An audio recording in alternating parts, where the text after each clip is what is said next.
Welcome to જય માનપુણા kitchen. હું લાબી આહિર આપશો ને મારા જય દ્વારકાધીશ.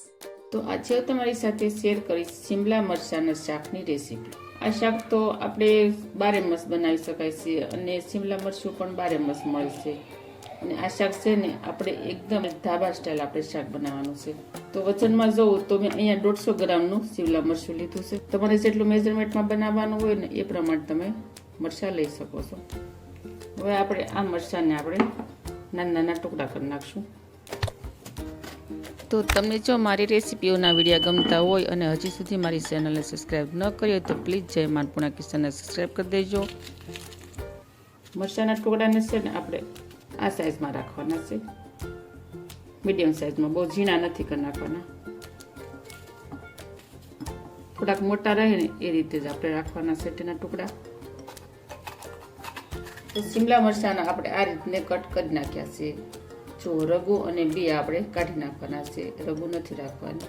અહીંયા મેં દહીં લીધું છે. આ દહીંની છે ને આપણે મસાલા ગ્રેવી બનાવવાની છે.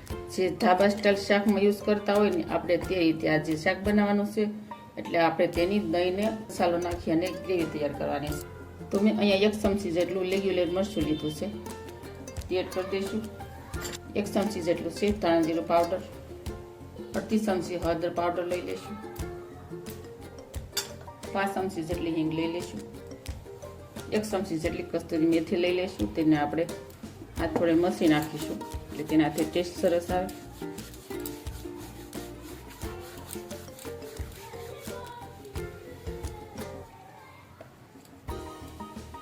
અડધી ચમચી જેટલું મીઠું એડ કરી દઈશું. આપણે મસાલાને દહીં સાથે મિક્સ કરી દઈશું સરસ રીતે. અહીંયા આપણી દહીંની ગ્રેવી થઈ ગઈ છે તૈયાર. એને પણ આપણે અત્યારે સાઈડમાં મૂકી દઈશું, આની પછી જરૂર પડશે. આપણે પેનની અંદર 3 ચમચી જેટલું તેલ એડ કરી દઈશું. તેલને પહેલાં ગરમ થવા દઈશું. આપણે શિમલા મરચાંને પહેલાં તેલમાં સાતરવાના છે એટલે આપણે થોડું તેલનું પ્રમાણ થોડું વધારે લેવાનું, 1 ચમચી જેટલું. તેલ ગરમ થાય એટલે આપણે તેમાં શિમલા મરચાં એડ કરી દઈશું.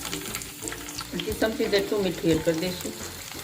ઉફેર કરવાથી છે ને મરચાં ઝડપથી ગળવા લાગે. મરચાંને આપણે વધારે નથી સાતરવાના. તે સામડી કૂણી થઈ જાય ને મરચાંને એ રીતે જ આપણે તેને સાતરવાના છે. તો જો અહીંયા આપણા મરચાં છે તે બધા આ રીતના ગળી ગયા છે. હવે આપણે મરચાંને પેનમાંથી બહાર કાઢી લઈશું. હવે આપણે જે તેલમાં મરચાં સાતળ્યા હતા તે જ તેલની અંદર આપણે 1/2 ચમચી જેટલું જીરું એડ કરી દઈશું. જીરાને થોડી વાર આપણે તતડવા દઈશું. જીરું તતડી ગયા બાદ અહીંયા અમે આદુ મરચાં અને લસણની પેસ્ટ તૈયાર કરી હતી તે એડ કરી દઈશું. અહીંયા મેં 6-7 કળી લસણની લીધી છે અને 1 ટુકડો આદુનો અને 1 નંગ મરચું તીખું લીધું છે. તેની પેસ્ટ બનાવી હતી તે એડ કરી દઈશું.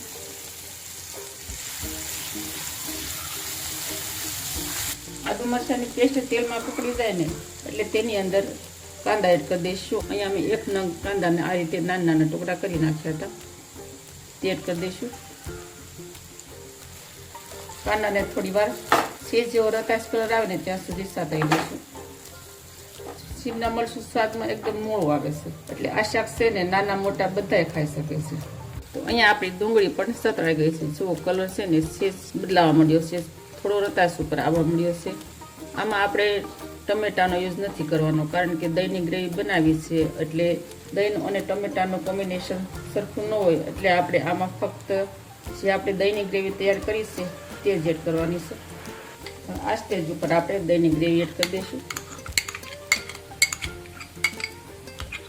દહીં વધારે આપણે ખાટું નથી લેવાનું, મીડિયમ ખાટું લેવાનું છે. બહુ મોળું પણ ન હોવું જોઈએ. મીડિયમ દહીં ખાટું હોય ને તો તેનાથી છે ને આપણે જે પંજાબી શાક બનાવીએ છીએ ને એવો ટેસ્ટ આવે છે. હવે આ ગ્રેવીને પણ આપણે 2 મિનિટ સુધી કૂક કરી લઈશું. ગ્રેવી કૂક થઈ જાય ને ત્યારબાદ આપણે 1 ચમચી જેટલો શીણાનો લોટ એડ કરી દઈશું. શીણાનો લોટ એડ કરવાથી શાક છે ને એકદમ ક્રીમી બને છે.